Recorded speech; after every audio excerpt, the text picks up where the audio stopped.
नमस्कार दोस्तों। उम्मीद करता हूं आपने कल वाला जो मैंने पढ़ाया था ओवरऑल इनऑर्गेनिक केमिस्ट्री के अंदर, जहां हमने बात करी थी क्या मेटलर्जी की और पी ब्लॉक एलिमेंट पार्ट 1 की, यानी हमने बात करी थी बोरोन फैमिली और कार्बन फैमिली की। तो आज हम उससे आगे चलेंगे, थोड़ा रिवाइज करेंगे किन किन को, nitrogen family, oxygen family, halogen and noble gases first, and then will see कि कितना हम और आगे कर सकते हैं। आज के सेशन में ये रहेगा, ध्यान से हर चीज नोट करना, कॉपी पेन लेके बैठना, फटाफट नोट करते जाओ, सीखते जाओ और याद करते जाओ। चलिए शुरू करते हैं पहले ग्रुप आज के नाइट्रोजन फैमिली से।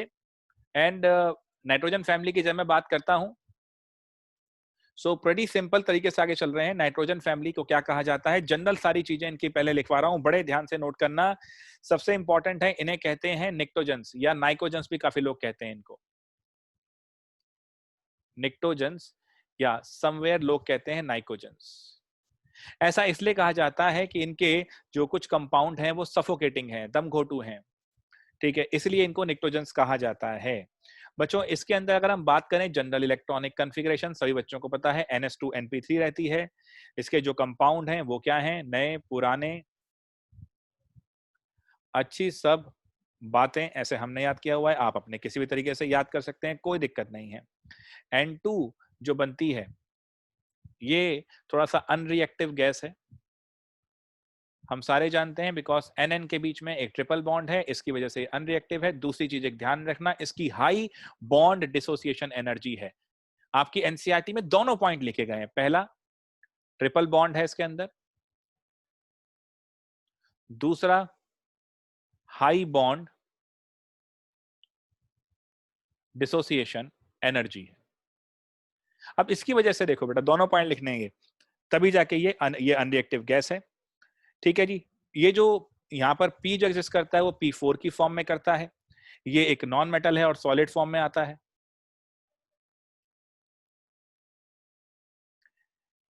इसके बाद अगर हम ध्यान से देखें तो AS4 और Sb ये जो बनते हैं ये भी ऐसे ही बनेंगे। ये सॉलिड हैं बट मेटालॉइड हैं।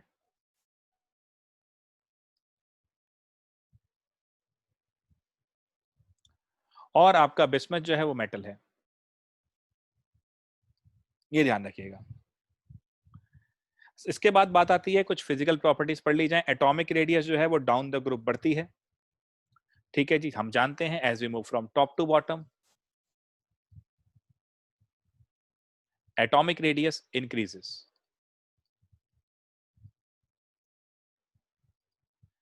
जिसको इसमें डाउट है, पीरियोडिक क्लासिफिकेशन इसी चैनल पे है, आप देख सकते हैं आराम से, कोई दिक्कत नहीं।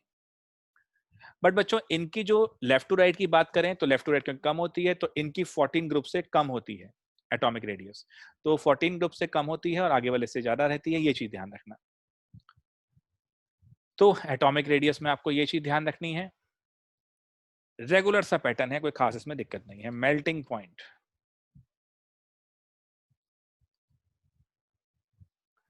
मेल्टिंग पॉइंट सबसे पहले नाइट्रोजन से AS तक बढ़ता है। ऐसा क्यों होता है जी? यहां पर अगर हम ध्यान से सोचें तो ये तो बढ़ता रहेगा, मेल्टिंग पॉइंट बढ़िया तरीके से आपका जो है बॉन्डिंग बढ़ना शुरू हुआ, यहां पर चल रहा है मामला। उसके नीचे जब मैं जाता हूं, यहां ये डिक्रीज होता चला जाता है। ऐसा इसलिए होता जाता है, फिर वही चीज, ये 3 कोवलेंट बॉन्ड बनाने की टेंडेंसी बढ़ रही है 5 की बजाय, और ऐसा इसलिए हो रहा है because of inert pair effect. Like I said earlier, inert pair effect is a tendency to inactivity show करना, यानी as we move down the group, s electron started to reduce their contribution in bonding. तो reluctance of s electron to take part in chemical bonding is known as inert pair effect. तो वो 2 से कम हो जाता है, तो 5 covalent bond की जगह 3 बनने की टेंडेंसी आती है, जिसकी वजह से ऑब्वियस सी बात है जो ओवरऑल साइजेस है, मास से फर्क पड़ेगा उस पर, तो मेल्टिंग पॉइंट पे फर्क पड़ेगा। आयनाइजेशन एंथैल्पी रेगुलरली डिक्रीज होती है, इसमें कोई ऐसी इशू नहीं है। अब लेकिन एक चीज ध्यान रखना, ionization energy top to bottom तो कम होती है, ये हमें पता है, ionization enthalpy, top to bottom कम होती है, we know this.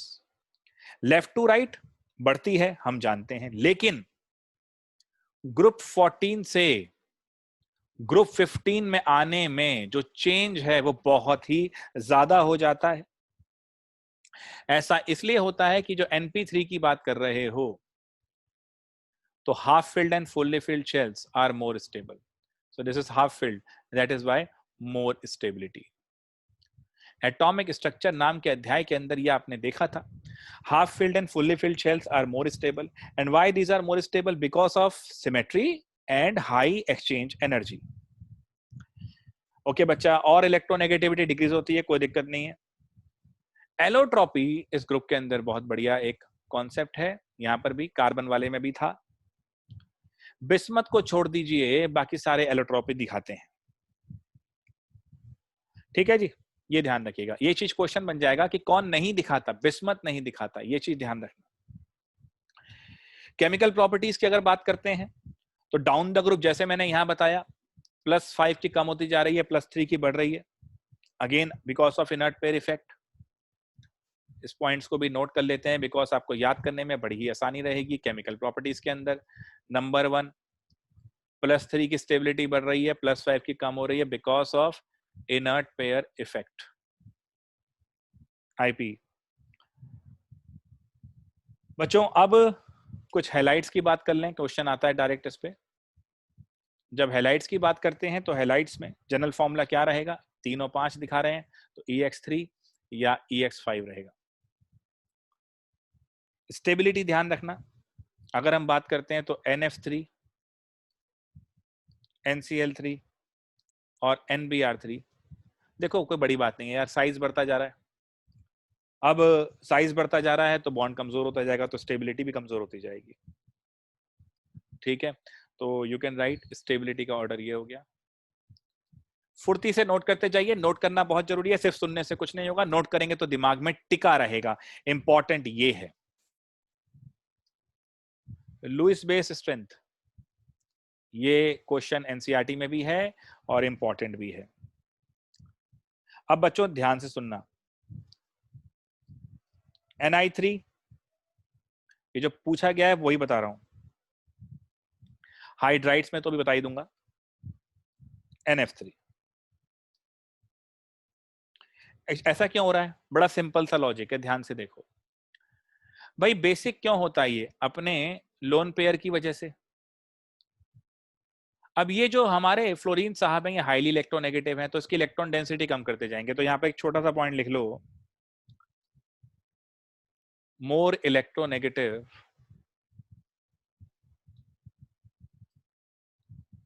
The halogen, less electron density. ये सारे भैया प्रॉब्लम आपको दिख जाएंगे अपने एग्जाम के अंदर, इसी तरह पूछ लेगा वो जो फ्रेम करके बता रहा हूं। अगला ले लो लुईस एसिड स्ट्रेंथ,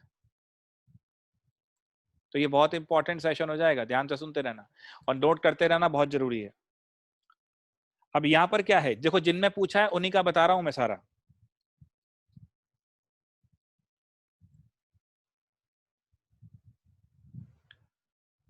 फास्फोरस में ये है,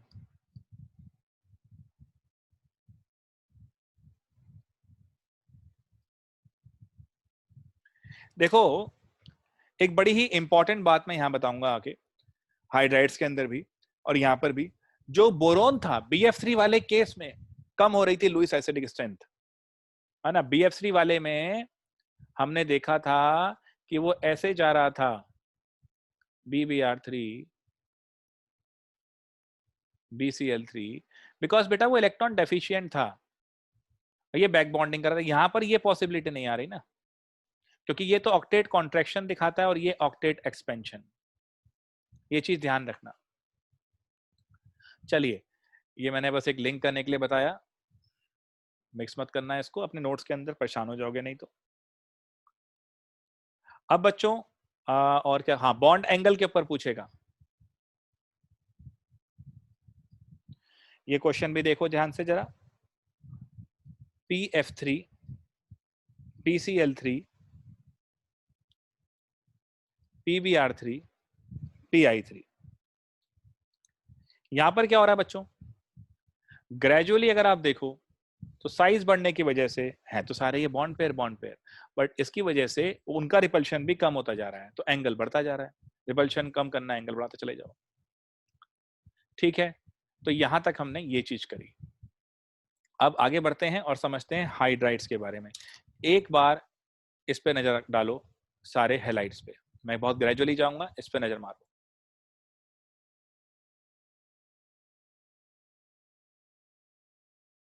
अभी तक जो पढ़ा है उसको मैं एक बार आपकी नजरों के सामने ला रहा हूं धीरे धीरे।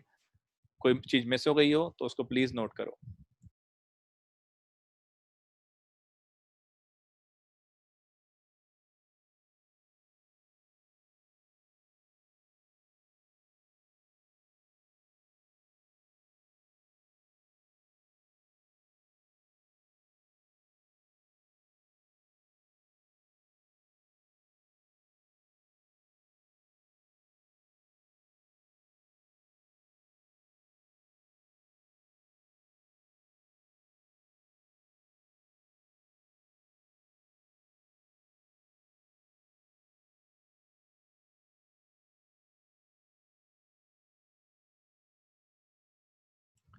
तो आई थिंक ये सारी बातें क्लियर हैं। ठीक है, चलिए आगे बढ़ते हैं, अगला समझते हैं। अगला लेते हैं पहले हाइड्राइड। सो आगे देखते हैं बच्चों, हाइड्राइड की बात चलाते हैं फटाफट। हाइड्राइड्स, पेन थोड़ा चेंज कर लेते हैं, व्हाइट वाला आई थिंक ज्यादा बेटर है। चलिए, तो बच्चे हाइड्राइड्स के अंदर देखेंगे तो सबसे पहले बॉन्ड एंगल की बात चलेगी। बॉन्ड एंगल सबसे ज्यादा हमें दिखेगा नाइट्रोजन के NH3 के ऊपर। ऐसा क्यों? क्योंकि वो उसके लोन पेयर टिके रहेंगे।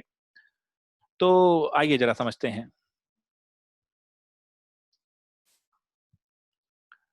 अमोनिया यहाँ पर सबसे ज्यादा दिखा रहा है, फिर PH3 है, फिर ASH3 है, फिर SbH3 और फिर BiH3। बच्चे यहाँ पर लोन पेयर रहेगा तो रिपल्शन की समस्या भी ज्यादा रहेगी। बाकी सब पे डी ऑर्बिटल आते हैं तो वहां पर फेंक देते हैं, तो बचा लेते हैं, तो इसलिए इसका बॉन्ड एंगल ज्यादा। बॉयलिंग पॉइंट की बात करेंगे, BP की, तो यहां पर ऑर्डर ये समझना ध्यान से, ये नोट करना, ऐसा क्वेश्चन आया हुआ है।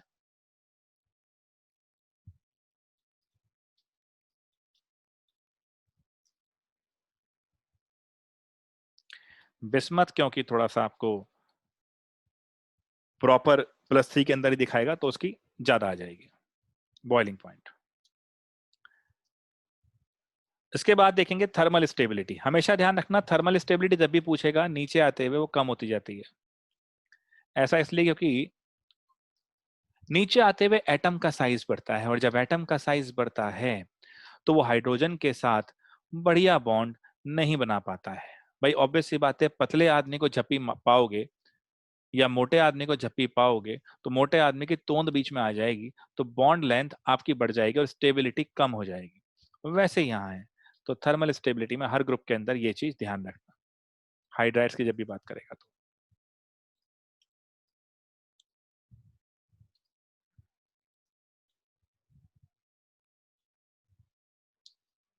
ये सारे ऑर्डर पे क्वेश्चन है बच्चों। सॉलिबिलिटी की बात करते हो तो खाली अमोनिया ही सॉलिबिलिटी दिखा रहा है, बाकी नहीं दिखा रहे हैं, ये ध्यान रखना, वो सब इनसॉल्यूबल है। ठीक है जी, कोई परेशानी किसी बालक को? बहुत आसान कॉन्सेप्ट था। हाइड्राइड में ये 3 बातें ध्यान रखना। फिर एक चीज ध्यान रखना, हाइड्राइड में एक बड़ा इंपॉर्टेंट पॉइंट है, जो ग्रुप 13 वाले हैं, जो ग्रुप 14 वाले हैं और जो ग्रुप 15 वाले हैं, इनके लिए पूछ लेता है वो कभी कभी। ये इलेक्ट्रॉन डेफिशिएंट हाइड्राइड्स होते हैं, ये इलेक्ट्रॉन स्पेसिफिक होते हैं, और ये इलेक्ट्रॉन एक्सेस होते हैं।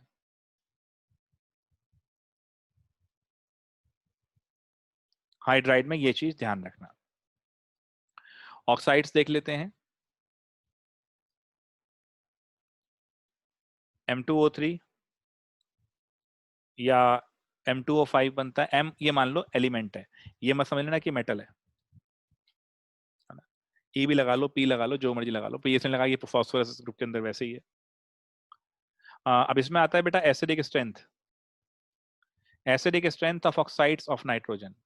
एक चीज ध्यान रखना, एनसीईआरटी में नाइट्रोजन के ऑक्साइड्स की प्रिपरेशन और प्रॉपर्टी वाली एक टेबल दे रखी है, उसको आपको लिख के याद करना है।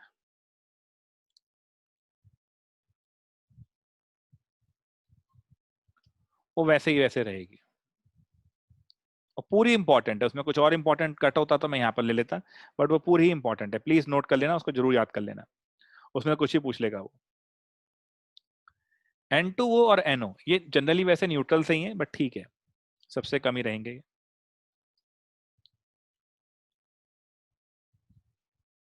एक चीज ध्यान रखना, नंबर ऑफ ऑक्सीजन जितने बढ़ते जाते हैं जनरली उतना एसिडिक करेक्टर बढ़ता जाता है। एसिड कौन होता है? जिसके पास इलेक्ट्रॉन की डेफिशिएंसी होती है।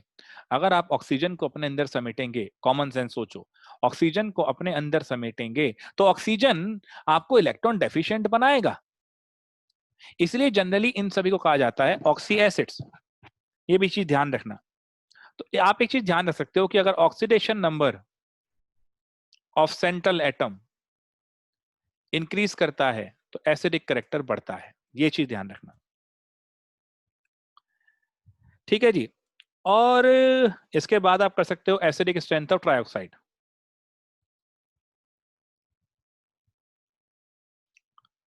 ट्राइऑक्साइड्स के लिए भी आप फटाफट लिखिए N2O3,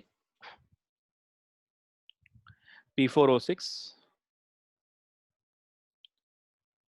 AS4O6 और Sb4O6। रीजन, यहां पर अगर आप देखते हो तो क्या रीजन रहा, ध्यान से सोचो।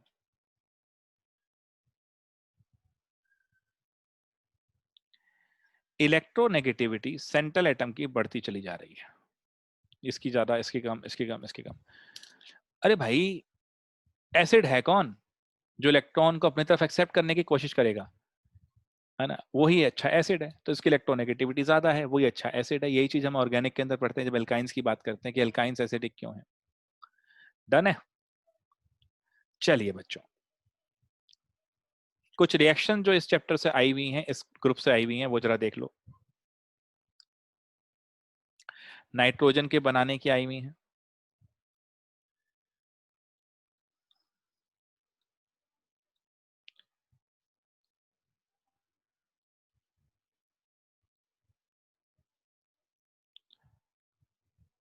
अब बच्चों यहां पर एक चीज और भी बड़ी कमाल की है, इसको हीट कर लो, सीधा बन गया। NO3 ले लोगे तो यहां पर क्या बन जाएगा, N2O। तो ये रिएक्शन भी बहुत कॉमन रहती है इसको बनाने में। ठीक है, ये सारी रिएक्शन वहां जब दिखता है ना आपको कि ये क्वेश्चन आ गई, तो वहां पर आप अटकते हो, तो उसके लिए ये बेरियम नाइट्राइड। मैंने आपसे कहा था ऑक्साइड मतलब अगर ऑक्सीजन अपने जितने इलेक्ट्रॉन वो खींचना चाहता है उतने ही खींच रहा है तो उस पर नेगेटिव चार्ज उतना आ जाएगा। जैसे ऑक्साइड है, वो 2 खींचना चाहता है, 2 खींच लिए तो वो ऑक्साइड हो गया, तो O2 माइनस ऑक्साइड होगा। ऐसे ही नाइट्रोजन की बात करें तो वो 3 खींचना चाहता है, 3 खींचेगा, तो वो नाइट्राइड हो गया। बस सीधी बात है। यहां तक कोई परेशानी तो आई थिंक होनी नहीं है, इसमें बहुत आसानी से हो जाएगा ये। इसको ले लेते हैं, फटाफट पूरा कर लेते हैं। 3N2, N2 गैसियस फॉर्म में है तो हमेशा ये लगा देते हैं एरो, कोई दिक्कत नहीं। अमोनिया के लिए दीवानगी की हद तक पता है आपको कि भाई साहब क्या होती है, बॉश हैबर्स प्रोसेस।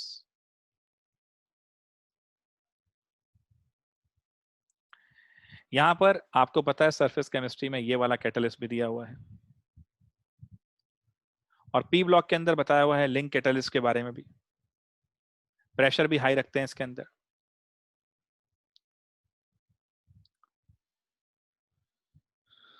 ठीक है जी। एक मैग्नीशियम नाइट्राइड से भी रिएक्शन पूछी जा चुकी है, ध्यान रखना। तो किसी भी इससे पंगा ले सकता है, इसको बैलेंस कर लो, 2 है तो 2 है, हाँ। यानी जो हाइड्रोक्साइड बनाए ऐसी रिएक्शन के साथ ये आपको घुमा के दे सकता है। अब बच्चों NH4OH यानी अमोनिया जब वाटर में डलती है तो कुछ प्रेसिपिटेट्स की रिएक्शंस आती हैं। आइए जरा वो समझ लेते हैं एक बार। उन पे काफी चीजें पूछी हैं इसने, ये बड़ा आसान था। प्रिपरेशन रिएक्शंस थी N2 की जो पूछी जा चुकी हैं। देखिए N2 निकल रहा है, H2O निकल जाएगा, और NaCl निकल जाएगा। कॉम्बिनेशन में देखो तो कुछ भी नहीं है, यहाँ पर भी H2O निकल गया, N2 बच गया, और यहाँ तो होना ही था, अलग हो जाना था बेरियम को। अमोनिया के अंदर तो हमें पता ही है, डाई पॉजिटिव मेटल्स के नाइट्राइड को अगर आप पानी में डालेंगे तो देयर इज अ चांस कि वो आपको अमोनिया दे दें। और अब अमोनिया की जब बात करते हैं तो कुछ रिएक्शंस अमोनिया की भी देख लें।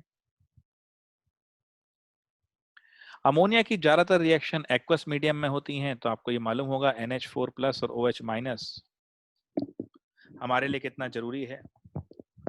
अब बच्चों यहां पर देखो, जिंक सल्फेट के साथ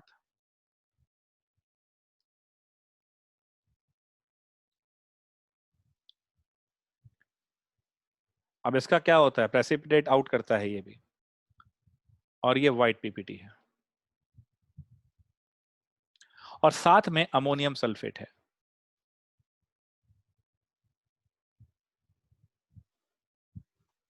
ध्यान से नोट करना, ये छाटी हुई रिएक्शन है, इसमें से काफी कुछ आपके टेस्ट में बिल्कुल आएगा। जब हम बात करते हैं FeCl3 के साथ, के साथ, तो यहां पर भी हम डाल सकते हैं अमोनियम हाइड्रोक्साइड। यहां पर बच्चों मुझे मिलता है F2O3.NH2O। ये ब्राउन पीपीटी रहता है, हाइड्रेटेड फॉर्म है Fe2O3 की। F2 कहां से आ गया, Fe2O3 की, ठीक है। Fe2O3 की हमारी ब्राउन पीपीटी रहेगा, और साथ में निकल जाएगा NH4Cl। ठीक है, बैलेंस आपको खुद कर लेना है एक बार, कोई दिक्कत नहीं है। अब बच्चों ये रिएक्शन आपको सबको पता है, आपने अभी क्लास 12 के अंदर भी देखी है, कॉपर की अमोनिया के साथ रिएक्शन। कलर का ध्यान रखना, डीप ब्लू, खासतौर पे जेई मेन तो ये डीप ब्लू, पर्शियन ब्लू पे बड़ा दीवाना है।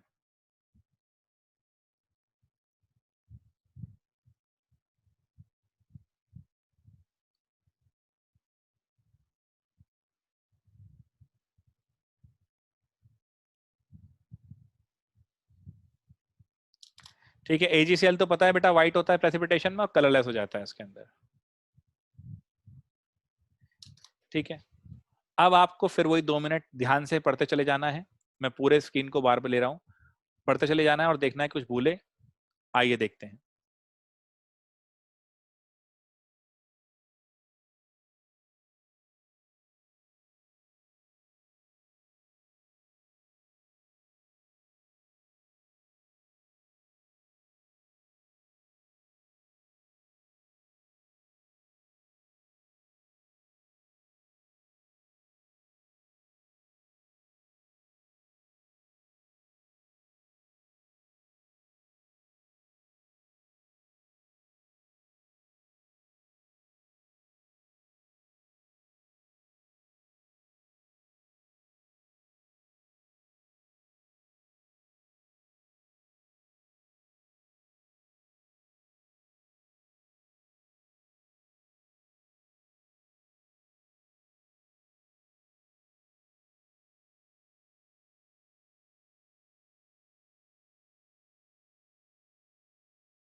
तो आई थिंक यहां तक अब किसी को कोई डाउट नहीं है, नाइट्राइड वगैरह सबके अंदर सब ठीक है।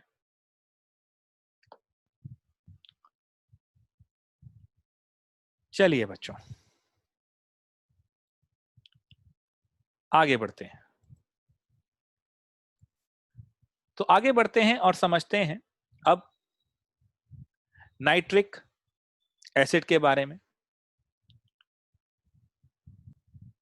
चलिए दोस्तों, तो आगे बढ़ते हैं और समझते हैं क्या है ये नाइट्रिक एसिड, किस तरीके से इसकी बात होगी। ये है HNO3, हमें बचपन से पता है।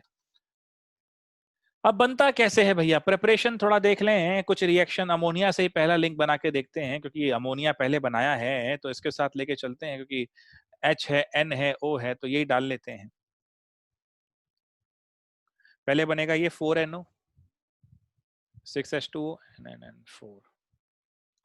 ठीक है जी, फिर ये 2NO प्लस O2 से बनता है 2NO2, और फिर ये NO2 ले लेते हैं और पानी डाल देते हैं, बन जाता है 2HNO3 प्लस NO। दोबारा देखिए, अमोनिया को ऑक्सीडाइज कर रहे हैं तो NO बन रहा है, NO को कर रहे हैं तो NO2 बन रहा है, और NO2 को गीला कर रहे हैं तो HNO3 बन रहा है। इसी को बताने वाले थे हमारे बहुत ही ज्ञानी आदमी, उनका नाम था Ostwald. So this process is known as Ostwald process. तो अमोनिया से ऑक्सीडाइज करके NO बनाओ, फिर करो NO2 बनाओ, फिर काम हो गया। नैनो 3 के अंदर H2SO4 डालिए, ये बन जाएगा प्लस HNO3। देखो यहां पर एक क्वेश्चन पूछा जाता है कि इस रिएक्शन के अंदर H2SO4 का जो इक्विवेलेंट मास है उसके लिए N फैक्टर 1 रहेगा, तो ये ध्यान रखना।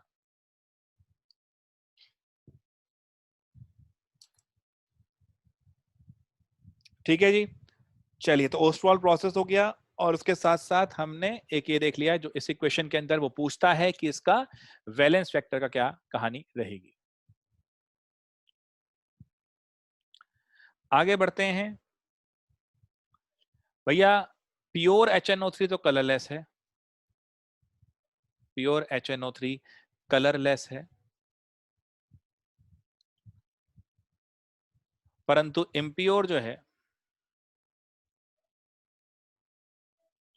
वो येलो होता है। येलो क्यों होता है, ये भी क्वेश्चन पूछा गया है। Because of soluble oxides of nitrogen.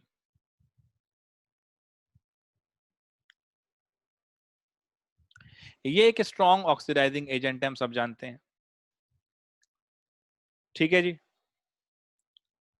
अब एक चीज ध्यान रखना, अगर मैं कह रहा हूं कि स्ट्रॉन्ग ऑक्सीडाइजिंग एजेंट है तो ये क्या करेगा। सबसे पहली बात तो ये नॉन मेटल्स को अपने सबसे स्ट्रॉन्ग हाईएस्ट ऑक्सी एसिड में कन्वर्ट कर देता है। तो एक छोटी सी ट्रिक याद रखना कि ये स्ट्रॉन्ग ऑक्सीडाइजिंग एजेंट है, नॉन मेटल्स को कन्वर्ट कर देता है हाईएस्ट ऑक्सी एसिड में। लेकिन जरूरी यह है कि जब भी आपको ही पता है कि किसी भी एसिड को अगर आप चाहते हैं कि वो एक स्ट्रॉन्ग ऑक्सीडाइजिंग नेचर में बिहेव करे, तो आपको उसको एक तो हॉट कंडीशन में लेना पड़ेगा, एक चीज ध्यान रखना, और कंसंट्रेटेड लेना पड़ेगा। तो आपको ये लेना पड़ेगा तब हॉट एंड कंसंट्रेटेड, ये जरूर ध्यान रखना। अब बच्चों, कंसंट्रेशन से क्या क्या इफेक्ट पड़ता है, ये भी मैंने एक लिस्टिंग बना दी है आपके लिए, ये ध्यान रखना। क्वेश्चन में वो डाल देता है ना, इससे क्वेश्चन बनाता है, वही बहुत इंपॉर्टेंट चीज लिखवा रहा हूं, डायरेक्ट क्वेश्चन सॉल्व हो जाएंगे। अगर बहुत डाइल्यूट यूज कर रहे हैं, मेटल अगर Mg और Mn दे रखी है आपको, तो इसका हमेशा जो मेन प्रोडक्ट आएगा वो H2 आएगा और मेटल नाइट्रेट आएगा। छोटी सी ट्रिक दे रहा हूं, ये ध्यान रखना, ऐसी मेटल है दोनों। तो वेरी डाइल्यूट HNO3 लिया है, ये 3 है, तो अमोनियम नाइट्रेट आएगा प्लस मेटल नाइट्रेट आएगा। डाइल्यूट HNO3 दे रखा है भाई ने, और मेटल ले लो अपनी, कॉपर हो गया, Ag हो गया, मरकरी हो गया, इनके साथ मिलता है NO plus metal nitrite. Fe और जिंक, इसके साथ मिल जाएगा N2O प्लस मेटल नाइट्राइट। बच्चों कंसंट्रेटेड ले लिया आपने अगर, ये बहुत इंपॉर्टेंट टेबल है, बार बार कह रहा हूं, इसी से काम हो जाएगा। मेजर प्रोडक्ट देख लोगे फटाफट क्या बन रहे हैं, तो कोई भी रिएक्शन कैसी भी दे रहा हो। और इसमें एक चीज ध्यान रखना, अच्छा SN का थोड़ा सा अलग बता देता हूँ, इसका अलग बनता है एक प्रोडक्ट। NO2 तो इसमें बनेगा, NO2 इसमें बनेगा, इसमें बनेगी मेटल नाइट्रेट, लेकिन इसमें एक चीज बनती है H2 स्टेनिक एसिड बनता है ना इसमें, तो ये बन रहा है मेटा स्टेनिक एसिड। अब ध्यान से सुनो क्या मतलब बताया मैंने। वेरी डाइल्यूट, डाइल्यूट और कंसंट्रेटेड HNO3 जब भी रिएक्शन में दिख जाए आपको, बहुत स्ट्रॉन्ग ऑक्सीडाइजिंग एजेंट है, बता दिया। पहली बात तो प्योर क्या है, कलरलेस। इम्प्योर क्या है, येलो। येलो क्यों होता है, ये भी क्वेश्चन बन गया। येलो होता है बिकॉज इसके अंदर सॉल्युबल ऑक्साइड ऑफ नाइट्रोजन आ जाते हैं। स्ट्रॉन्ग ऑक्सीडाइजिंग एजेंट है, बट कब, जब हॉट एंड कंसंट्रेटेड यूज करोगे। नॉन मेटल को अपने हाईएस्ट ऑक्सी एसिड की फॉर्म में ले जाता है ये, जहां पर उसका ऑक्सीडेशन नंबर हाईएस्ट होता है, ये भी ध्यान रखना। जब बहुत डाइल्यूट यूज करते हैं मैग्नीशियम और मैंगनीज के साथ, तो हाइड्रोजन मिलता है, मेटल नाइट्रेट मिलता है। आयरन, जिंक और इनके साथ कर रहे हैं तो NH4 NO3 मिल रहा है, और साथ में ये मिल रहा है। इन तीन के साथ ये और इन दोनों के साथ ये, तो ध्यान रखना आयरन के साथ अगर मैं देखूं, जिंक के साथ देखूं, तो वेरी डाइल्यूट पे NH4 NO3, डाइल्यूट पे N2O और कंसंट्रेटेड पे NO2। तो देखते जाओ बढ़ता जा रहा है इसका ऑक्सीडेशन नंबर। ठीक है, इस तरह से ध्यान रखना है। सबसे इंपॉर्टेंट ब्राउन रिंग टेस्ट, ये भी बहुत ज्यादा पूछा जाता है, ये भी लिखो फटाफट। मैंने आपसे कहा था इनऑर्गेनिक के लिए एक बार आराम से बैठ के जो सारी चीज बता रहा हूं, इसको पूरा वीडियो देखते जाओ, इसको आराम से करते जाओ और लिखते जाओ और याद करते जाओ। टाइम चाहिए भैया, ये सारे क्वेश्चन छाटे हुए हैं, इन्हीं में से बनेगा। अब ये भी टाइम नहीं लगाएंगे तो वहां पर सीधा क्वेश्चन आएगा, तो क्या करोगे। ये +2 में आता है Fe, इसलिए फ्रेशली प्रिपेयर, अभी बताता हूँ, फ्रेशली प्रिपेयर FeSO4 बनाना पड़ता है।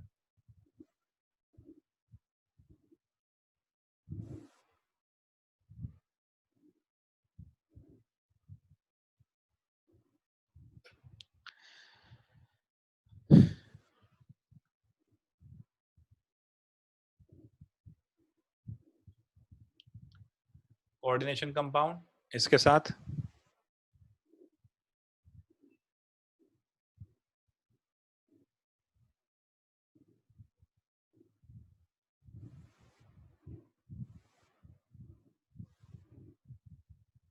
ये ब्राउन कलर का है।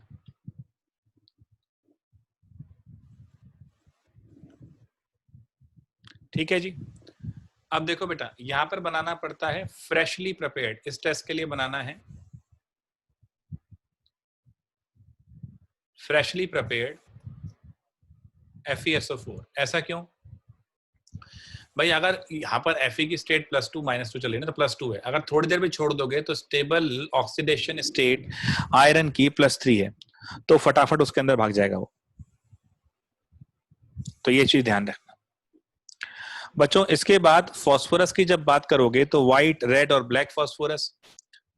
ठीक है, ये पार्ट आपको एनसीईआरटी से ही डायरेक्ट करना है, उसमें कोई खास नहीं आ रहा है। देखो यहाँ मैं ये बता रहा हूँ कौन सा पार्ट एनसीईआरटी से भी करना है और कौन सा जो नहीं थोड़ा एडिशनल चाहिए वो मैं बता रहा हूँ आपको। तो फॉस्फोरस के जो मेन आपके एलोट्रॉप्स हैं वो व्हाइट, रेड और ब्लैक है। व्हाइट से रेड होते हुए थोड़ा येलो होता है, और रेड से ब्लैक होते थोड़ा ब्राउन होता है, तो उन्हें इंटरमीडिएट एलोट्रॉप्स कहा जाता है। ब्लैक में अल्फा और बीटा ब्लैक होता है। अल्फा ब्लैक क्या होता है उसके अंदर, ये मैं लिखवा देता हूँ एक बार, बाकी आपको एनसीईआरटी से पढ़ना है, बट इससे काम हो जाएगा आपका। ब्लैक फॉस्फोरस तो एनसीईआरटी से बहुत कम चीजें पढ़नी है। ये क्या करता है बेटा, अल्फा ब्लैक और बीटा ब्लैक। अल्फा क्या है, ये ओपेक मोनोक्लिनिक और रोम्बोहेड्रल स्ट्रक्चर है। अरे क्या हो गया, हाँ रोम्बोहेड्रल। ये सब्लिमेट कर जाते हैं एयर में, और ये लेयर्ड स्ट्रक्चर है। बस इतना ध्यान रखना। फॉस्फीन के बारे में एक चीज, PH3 के बारे में एक चीज ध्यान रखना, हाईली पॉइजनस है और बहुत ही पंजेंट सी स्मेल है इसकी। अब एक चीज ध्यान रखना, PCl3 की जब बात करते हैं तो उसमें क्या पूछता है वो, PCl3 और PCl5 दो चीज करेगा ये। हीट करेंगे इसमें कन्वर्ट हो जाएगा। यहां पर अपना वेकेंट डी ऑर्बिटल यूज कर लेता है ये एक्सपेंशन ऑफ ऑक्टेट के लिए, यहां पर नहीं कर पाता। हीट करेंगे वापस इसमें आ जाएगा। चलिए अब ये क्या होता है, सॉलिड स्टेट के अंदर ये एक आयनिक सॉलिड होता है PCl5, और वो कैसे होता है जरा समझना। PCl4 प्लस बनाता है और PCl6 माइनस बना के ये आयन बना लेता है अपना। अब PCl5 गैसियस और लिक्विड फेस में तो TBP है,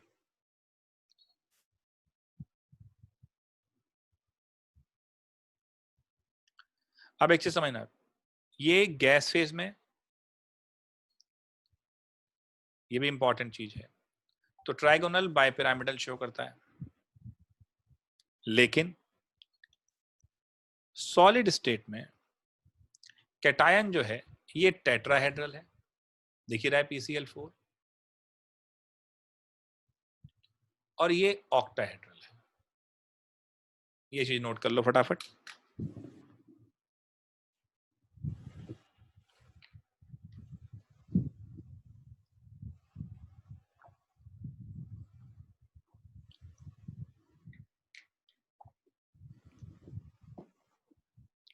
बहुत ही आसान तरीके से हो जाएगा ये भी।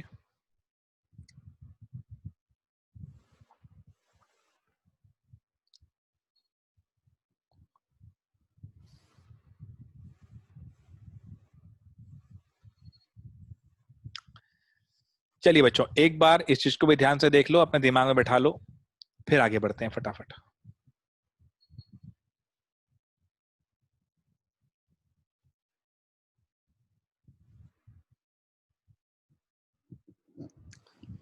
चलिए दोस्तों, ऑक्सो एसिड्स या ऑक्सी एसिड ऑफ फॉस्फोरस, जितने भी एनसीईआरटी के स्ट्रक्चर हैं इसके एक बार बना के विद नेम, बना के विद नेम कह रहा हूं, प्रैक्टिस करो, कम से कम 5 से 6 बार प्रैक्टिस करो, जरूर आएगा इसमें। चलिए, तो ये हमारा ग्रुप 15 के बारे में रहा। अब हम बढ़ेंगे अगले ग्रुप की तरफ। तो आगे आते हुए हम ग्रुप 16 की तरफ,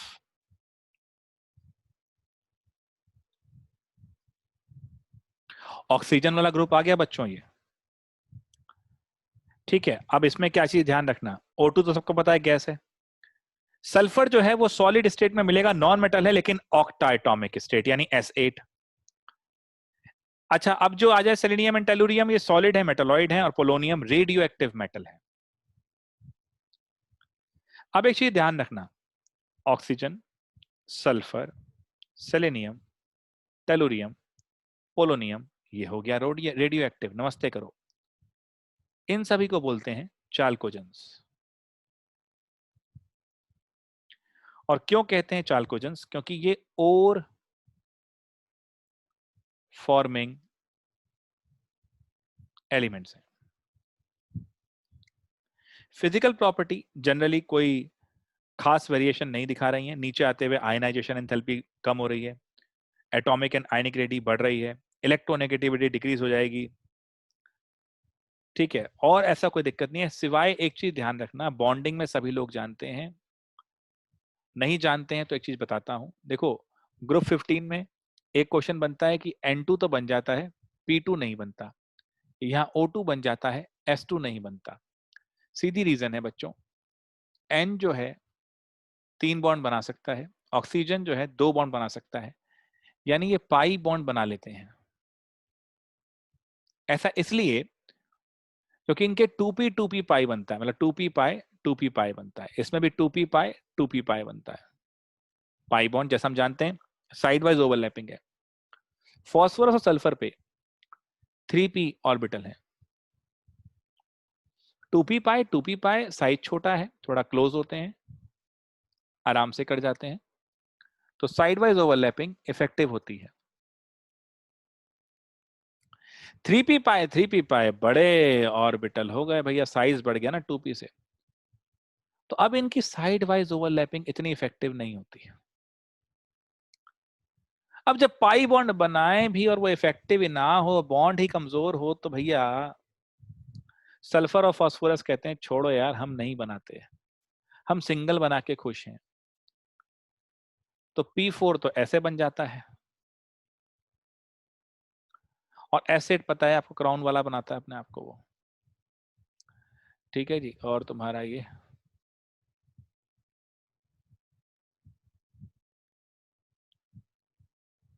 इस तरीके से क्राउन सा बनाता है अपने आप को एसिड।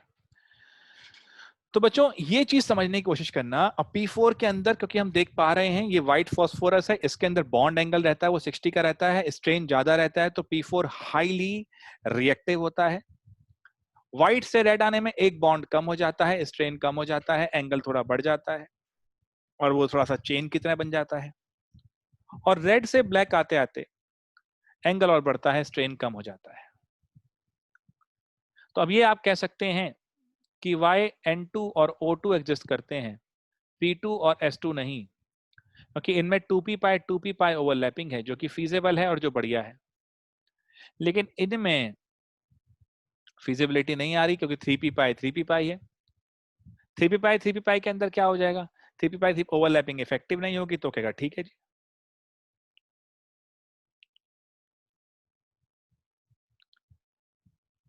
ठीक है जी,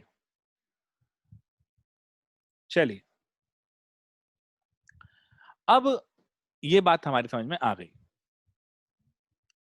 एलोट्रॉपी इस ग्रुप के सारे बंदे दिखाते हैं, कोई दिक्कत नहीं है।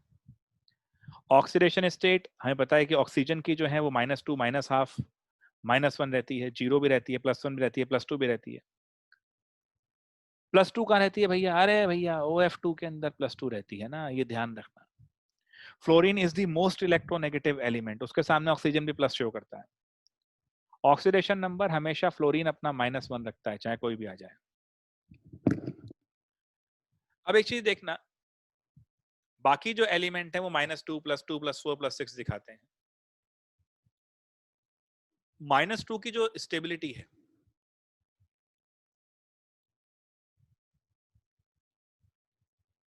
वो डिक्रीज करती है डाउन द ग्रुप। ऐसा क्यों, अरे इलेक्ट्रोनेगेटिविटी कम हो रही है ना भाई। कई लोग सोचेंगे सर इसमें तो इनर्ट पे इफेक्ट घुमाएंगे, नहीं, इलेक्ट्रोनेगेटिविटी कम हो रही है इसलिए कम हो रहा है। वहां जो कह रहे हैं हमेशा ध्यान रखना, माइनस चार्ज पे नहीं चलती है वो चीज, वो प्लस पे, क्योंकि एक्चुअली वहां पर शेयरिंग करनी है तो प्लस वाली बात करेगा वो। तो as you move down the group, stability of +6 decreases and +4 increases. ये होगा IPE की वजह से, इनर्ट पेयर इफेक्ट की वजह से। ये ध्यान रखना, -2 की स्टेबिलिटी कम हो रही है, वो इलेक्ट्रोनेगेटिविटी की वजह से हो रही है, और यहां पर जो हो रही है वो किसकी वजह से हो रही है बेटा, IPE, इनर्ट पेयर इफेक्ट की वजह से। अब यहां पर एक चीज ध्यान रखना, H2O लिक्विड है, बाकी सारे हाइड्राइड गैसेस हैं। क्यों, अरे बचपन से पता है भाई साहब, हाइड्रोजन बॉन्डिंग, हाइड्रोजन बॉन्डिंग, ठीक है। बॉइलिंग पॉइंट के अंदर अब देखें जरा फटाफट, हाइड्राइड्स इस ग्रुप के बहुत इंपॉर्टेंट हैं। थर्मल स्टेबिलिटी हम सब जानते हैं, नीचे आते हुए कम होती चली जाएगी, उसका रीजन फिर से वही है, साइज बढ़ेगा और वो खत्म होता चला जाएगा। ठीक है, हाइड्राइड में सबसे अच्छा ध्यान रखना, बॉइलिंग पॉइंट की बात करते हैं तो ये ऑर्डर आपको फॉलो करना है, H2O सबसे ज्यादा, फिर टेलुरियम वाला, फिर H2Ce, मतलब H2Se, और फिर आपका H2S।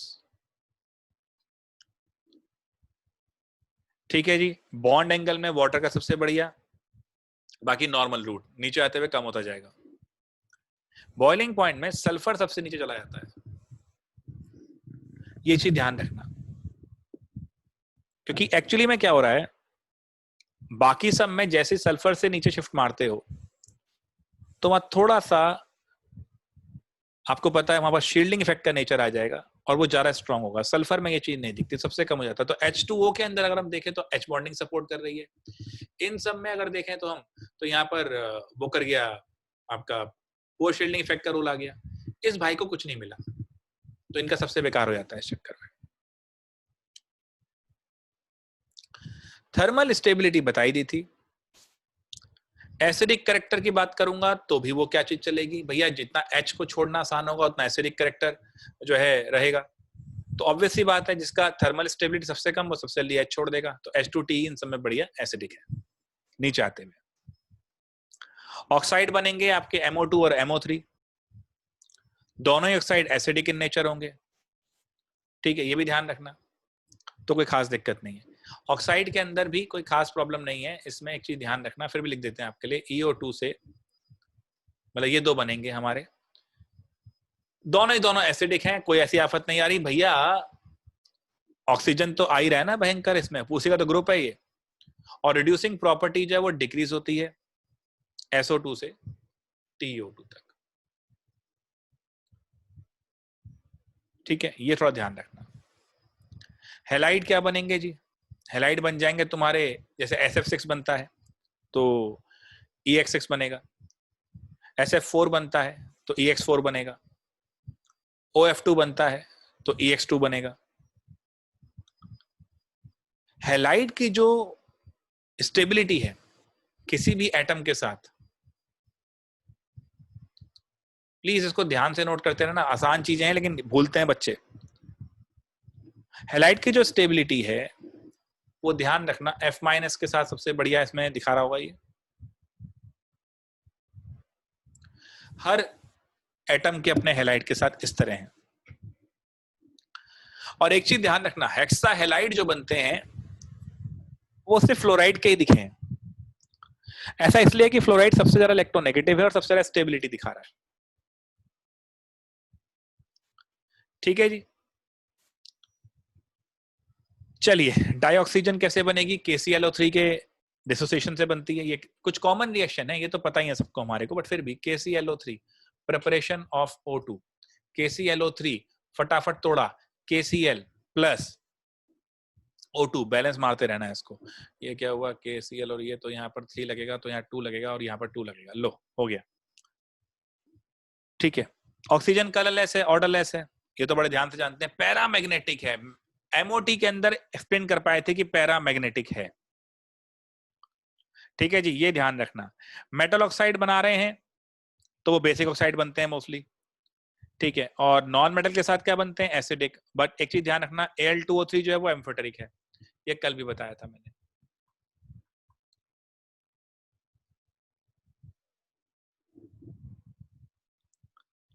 ठीक है जी। ओजोन की अगर बात करते हैं, जो कि एलोट्रॉपिक फॉर्म है ऑक्सीजन की, तो ये पेल ब्लू से गैस की फॉर्म में आती है। ये भी एक क्वेश्चन बहुत इंपॉर्टेंट है, पेल ब्लू गैस है बट जैसे ही लिक्विड बनेगी तो डार्क ब्लू हो जाएगी।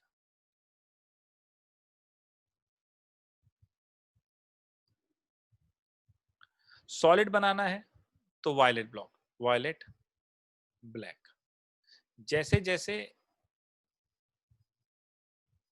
क्लोज होते जाएंगे एटम क्रिस्टल के अंदर वैसे वैसे कलर बढ़ता गहरा होता जाएगा। सबसे ज्यादा ओजोन का यूज होता है सोडियम थायोसल्फेट की जो रिएक्शन होती है, जिसको हम स्टोइशियोमेट्री में यूज करते हैं। ओजोन का एस्टिमेशन भी आपको ध्यान होगा, पी ब्लॉक के अंदर हमने देखा था इसी तरीके से। ये रिएक्शन जरूर लिख लो, बहुत जरूरी है। ये यूज करते हैं O3 का एस्टिमेशन के लिए, टाइट्रेट करते हैं I2 के साथ, सोडियम थायो हाइपो कहते हैं इसको, इसके साथ के लिए, ठीक है जी। बोरेट बफर मेथड याद आ रहा होगा आप लोगों को, एक बार फिर देखना, ये लाइन एज इट इज आपको लेनी है, बोरेट बफर आपको देखना है एज इट इज, ये लाइन फिर से एक बार NCE RT से लेनी है, स्ट्रेट पूछा जाएगा उसके अंदर। एलोट्रोप्स ऑफ सल्फर के ऊपर भी कहानी आएगी,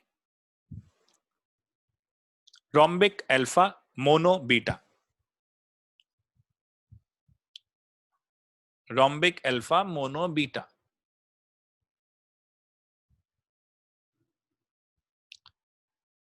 अब एक चीज ध्यान रखना, दोनों में मॉलिक्यूल तो एसिड के ही हैं, ये येलो कलर का है और ये कलरलेस है,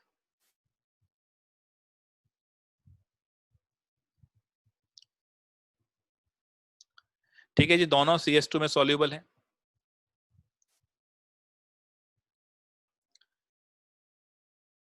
अब एक चीज ध्यान रखना, अगर S8 रिंग है, S8 रिंग, थोड़ा रिंग स्ट्रक्चर इसमें वेरी करता है, साइक्लोS6 भी आता है, तो S8 रिंग है दोनों के अंदर, तो ये पकड़ शेप होती है। पकड़ यानी जैसे हमने पढ़ा था बेंजीन के समय पर कि वो प्लेनर होती है, लेकिन हम उसे पकड़ की फॉर्म में भी सोच सकते हैं।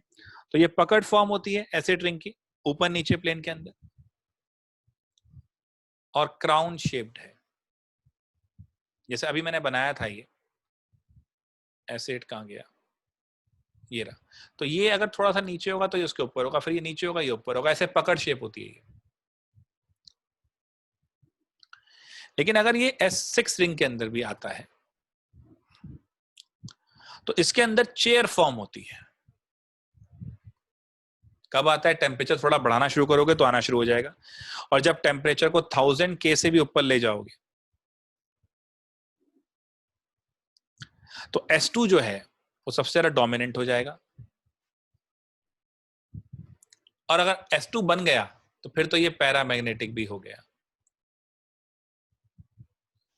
भाई जैसे जैसे आप टेम्परेचर बढ़ाओगे तो हमारा जो स्ट्रक्चर है वो सोचेगा कि यार एक काम करते हैं, ज्यादा मॉलिक्यूल को अपने साथ क्यों लें, कम मॉलिक्यूल करते हैं, कम एटम करते हैं ताकि थोड़ा बढ़िया रहे। कम करने के चक्कर में ये मान लो कि वो S2 पे आ गया, S8 से S6 आया, फिर S2 आ गया, और S2 अगर बन गया, एक तरह से ड्रास्टिक कंडीशन हो गई, तो अब ये तो फिर वैसा ही होगा जैसे O2 होता है, और O2 हो गया तो पैरामैग्नेटिक हो गया। तो ये ध्यान रखना। SO2 गैस के ऊपर ब्लीचिंग एक्शन के बारे में पूछ सकता है, क्यों करता है ब्लीचिंग एक्शन? SO2 के अंदर जब पानी में डालेंगे तो H2SO4 प्लस 2 एसिडिक H आएंगे, ये कलर्ड मैटर को कलरलेस कर देता है। ये वो रिएक्शन है जिसके थ्रू SO2 ब्लीचिंग एक्शन दिखाता है। बेटा ऑक्सो एसिड ऑफ सल्फर आएंगे फिर से, ये फिर एक बार एनसीईआरटी से देखना है, but H2SO4 king of chemical है, कांटेक्ट प्रोसेस से बनता है। इसके ऊपर जो क्वेश्चन आता है वो इसके K2 और K1 के ऊपर आता है। H2SO4 कांटेक्ट प्रोसेस से बनता है, इसका मतलब ये है कि अगर एक बार H2SO4 दुनिया में खत्म हो जाए तो हम नया नहीं बना सकते हैं। Without H2SO4 we can not form new H2SO4। तो H2SO4 दो रिएक्शन में जाता है, पहली बार H प्लस छोड़ता है और HSO4 माइनस, पानी ऐड कर देंगे तो यहाँ पर इसको H3O प्लस लिख देना, वो ज्यादा बेटर ले इस तरीके से। HSO4 minus plus H2O, H3O plus plus SO42 minus. बच्चों ये वाला K1, ये वाला K2। Now the thing is K1 is better than K2। पुरानी कहानी है, ऐसा इसलिए है, यहाँ पर न्यूट्रल स्पीशीज से, कॉमन सेंस में याद रखो, यहाँ पर न्यूट्रल स्पीशीज से प्लस निकाल रहे हो, यहाँ पर नेगेटिव से प्लस निकाल रहे हो। न्यूट्रल से प्लस निकालना ज्यादा इजी है, नेगेटिव से प्लस निकालना बहुत मुश्किल है, इसलिए ये रिएक्शन इतनी अच्छी नहीं, ये ज्यादा अच्छी हो जाएगी। और ऐसा होगा तो ओवरऑल जो H3O की हमारी कंसंट्रेशन होगी वो यहाँ से होगी। क्लियर है? तो जब यहाँ से होगी तो अब कॉमन आयन इफेक्ट का रूल लगाते हैं, इसलिए हम कहते हैं कि जो SO4 की कंसंट्रेशन वो K2 पे आ जाएगी। ऐसा इसलिए होगा, देखो K2 क्या है, K2 था H3O plus SO42 minus upon HSO4 minus. Now overall contribution, because K1 बहुत ज्यादा स्ट्रॉन्ग है K2 से, तो रिएक्शन में ओवरऑल कंट्रीब्यूशन यही चल रहा है। तो जो ये H3O है ये सारा इसी से आ रहा है, इसका तो हो नहीं रहा, कॉमन आयन इफेक्ट।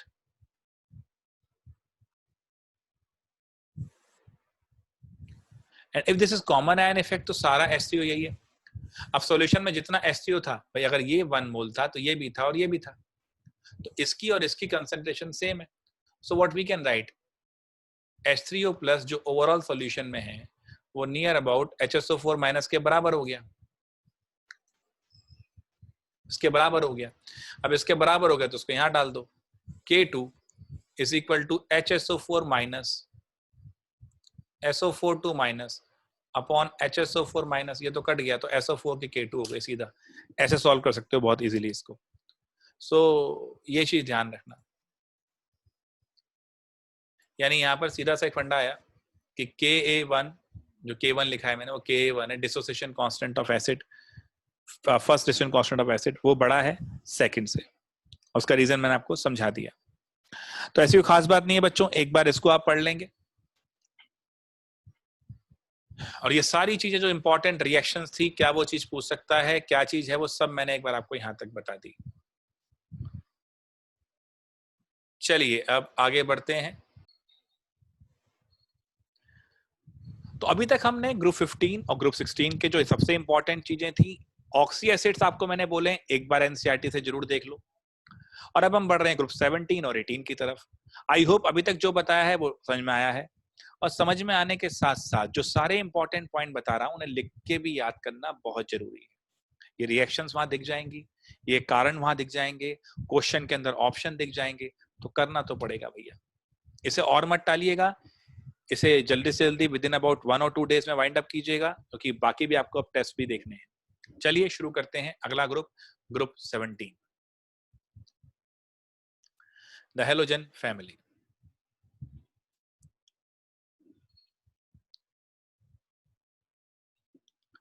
बच्चों द हेलोजन फैमिली की जब बात करते हैं, FCl Bri, सो यहां पर अब स्टेट देख लेते हैं एक बार।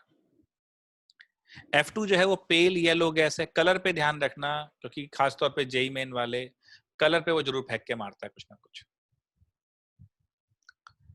उसके बाद Cl2 ग्रीनिश येलो गैस है। Br2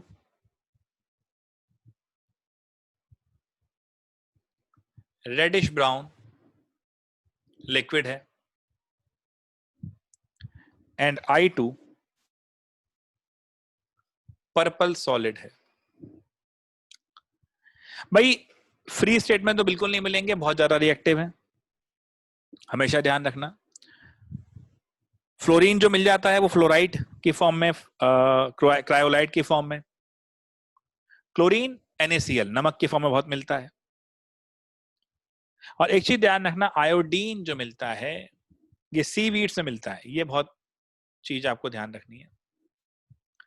Si- and IO3-। Physical property सबसे ज्यादा स्मॉलेस्ट तो है ही, और एटॉमिक साइज नीचे जाते हुए बढ़ता है, वो तो कॉमन सी बात है। आयनाइजेशन एंथैल्पी भयंकर की हाई है बाकी ग्रुप के मुकाबले, नीचे आते हुए बढ़ेगी। नॉर्मली वही सीक्वेंस यहां पर रहेगी, कोई खास इसमें चेंज नहीं है। इलेक्ट्रॉन गेन एंथैल्पी नीचे आते हुए कम होनी चाहिए थी, यहां पर फ्लोरीन से क्लोरीन में थोड़ी बढ़ती है फिर कम होती है। ऐसा इसलिए है बच्चों, फ्लोरीन मान लिया सबसे ज्यादा इलेक्ट्रोनेगेटिव है, अट्रैक्ट अच्छा करता है, लेकिन एक समस्या इसके अंदर रह जाती है, अट्रैक्ट तो कर लिया लेकिन साइज कम है, साइज कम होने की वजह से होल्ड नहीं कर पाता। क्लोरीन का साइज एप्रोप्रिएट है, तो ये अट्रैक्ट भले ही थोड़ा सा कम कर पाता है फ्लोरीन के मुकाबले, परंतु होल्ड कर पाता है। तो इलेक्ट्रॉन गेन एंथैल्पी के मामले में क्लोरीन अच्छा है, बाकी नीचे आते हुए फिर वही सीक्वेंस रहेगी। ठीक है जी। बॉन्ड डिसोसिएशन एंथैल्पी भी सेम केस, F2 से Cl2 में बढ़ेगी और फिर कम होती जाएगी। कारण वही है, F का साइज छोटा है, रिपल्शन ज्यादा है। ऑक्सीडेशन स्टेट मैंने बता दी थी, ऑक्सीडाइजिंग पावर क्योंकि इलेक्ट्रोनेगेटिविटी पे डिपेंड करती है तो F2 वाले की सबसे ज्यादा हो जाएगी। एसिडिक कैरेक्टर HI का बढ़िया रहेगा, क्योंकि नीचे आते हुए, क्योंकि बॉन्ड लेंथ पे आ गया ना, नीचे आते हुए बॉन्ड लेंथ बढ़ेगी तो H का निकलना आसान होगा, तो कहानी वही है। अब ऑक्साइड जो बनते हैं इनके,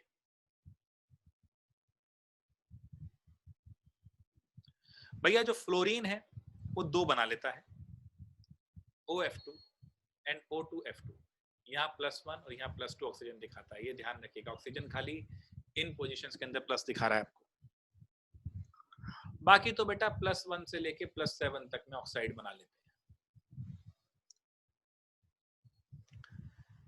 चलिए, क्लोरीन, इसकी प्रिपरेशन रिएक्शन आपको बताई थी, डेकन प्रोसेस आपने देखा था। Cl2 एक इंपॉर्टेंट गैस है हम सबके लिए। 4HCl प्लस O2, ये तो रट भी गया होगा आपको, हमें भी अब तो खैर दिमाग में चिपका से रहता है। ये डेकन प्रोसेस था। थोड़ा हीट करेंगे, CuCl2 डालेंगे, डेकन प्रोसेस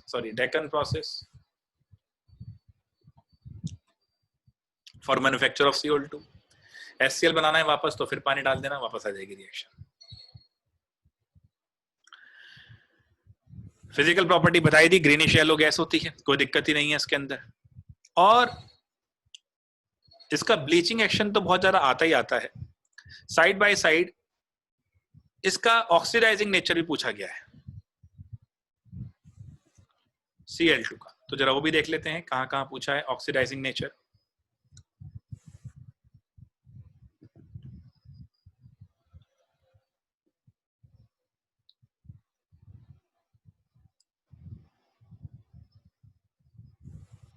फटाफट लिख लीजिए इसको भी।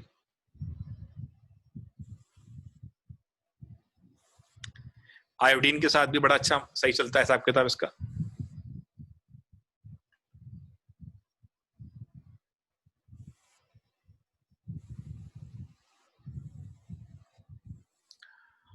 और बच्चों, ब्लीचिंग के लिए अगर ले जाएंगे तो होता क्या है, Cl2 जब H2O डालते हैं तो HCl, ऐसे देखो HCl प्लस HOCl, क्योंकि H प्लस और OH माइनस है, HCl और HOCl will further give you HCl plus nascent oxygen. Because of this nascent oxygen, ये हाईली देखा जाए तो ब्लीचिंग करेक्टर शो करता है। इंटर हेलोजन कंपाउंड जो होते हैं उनके बारे में आपको सारा ज्ञान लेना है। ये यहाँ पर इंटर हेलोजन कंपाउंड की जो है वो टेबल है एनसीईआरटी में, वो जरूर देखनी है। हेलोजन आपस में कंपाउंड बना लेते हैं, जैसे IF7 हमने बॉन्डिंग में देखा था, पेंटागोनल बाइपिरामिडल बनता है, तो ये बना लेते हैं। इसको जरा एक बार एनसीईआरटी से, तो एनसीईआरटी से कुछ ज्यादा चीजें नहीं है, 3-4 चीजें बताई है मैंने, सिर्फ वो देखनी है। खासतौर पर टेबल है, नाइट्रोजन वाली टेबल बताई है मैंने, ऑक्सी एसिड्स बताए और ये इंटर हेलोजन की टेबल बताई है। प्लीज ये चीज देख लेना।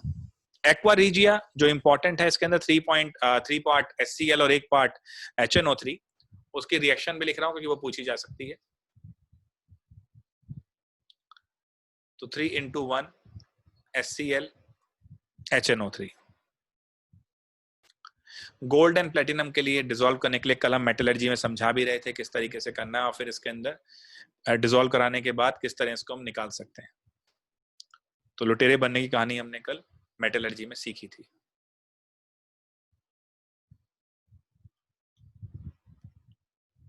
इस तरह एक्वारेजिया काम करता है इसके लिए।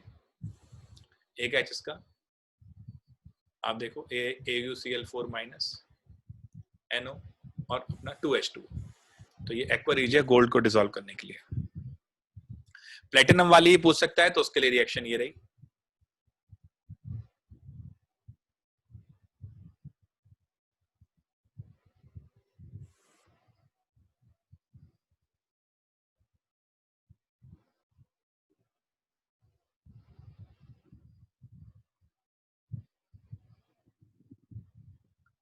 अब बच्चों ये दोनों आप कर लो, प्लेटिनम की रिएक्शन नोट करो फटाफट और गोल्ड की भी फटाफट नोट करो।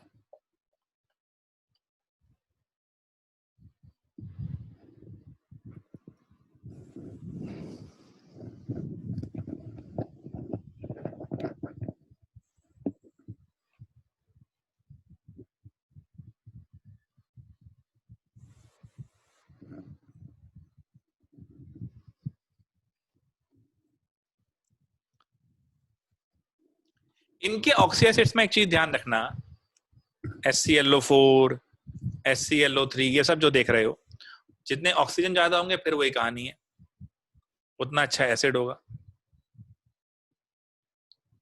तो ये रही कहानी।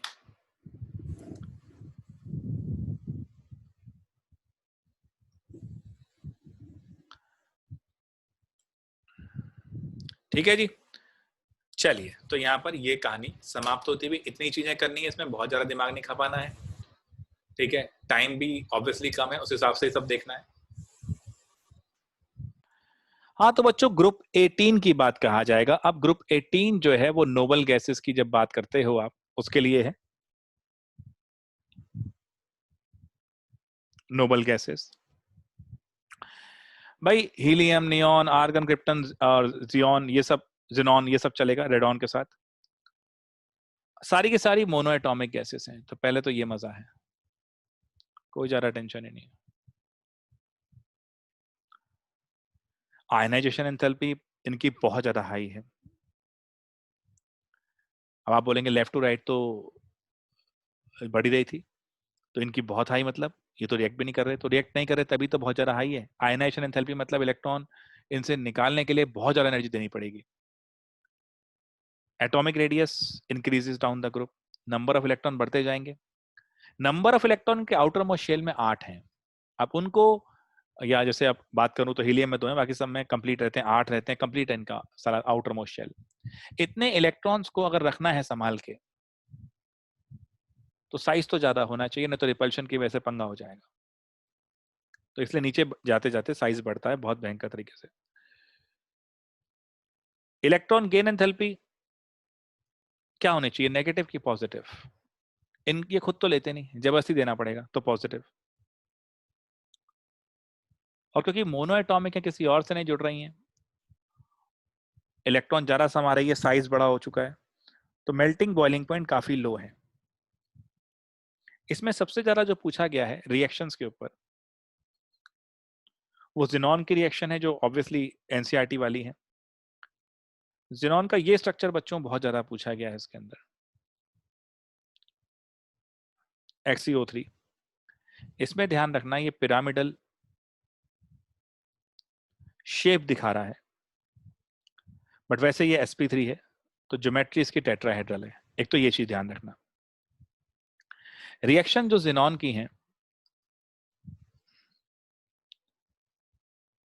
अरे यार एक minute, xenon plus F2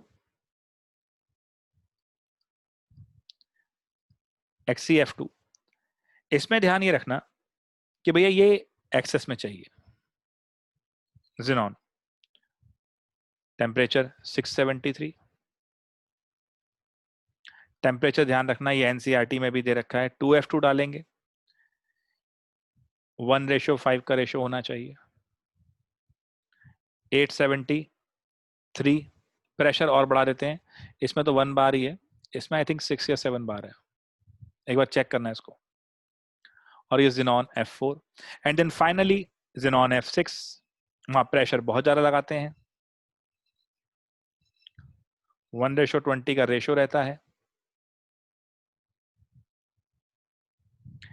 temperature 573 but pressure near about 70 बार, 60-70 बार, और यहां बनेगा जिनॉन F6। ये एक इंपॉर्टेंट एस्पेक्ट है, पानी के साथ जो रिएक्शन है उनमें बहुत पूछा जाता है। जिनॉन F6 की रिएक्शन हमेशा से रटवा रहा हूं, एनसीईआरटी की ये 2 रिएक्शन बहुत ही जरूरी हैं।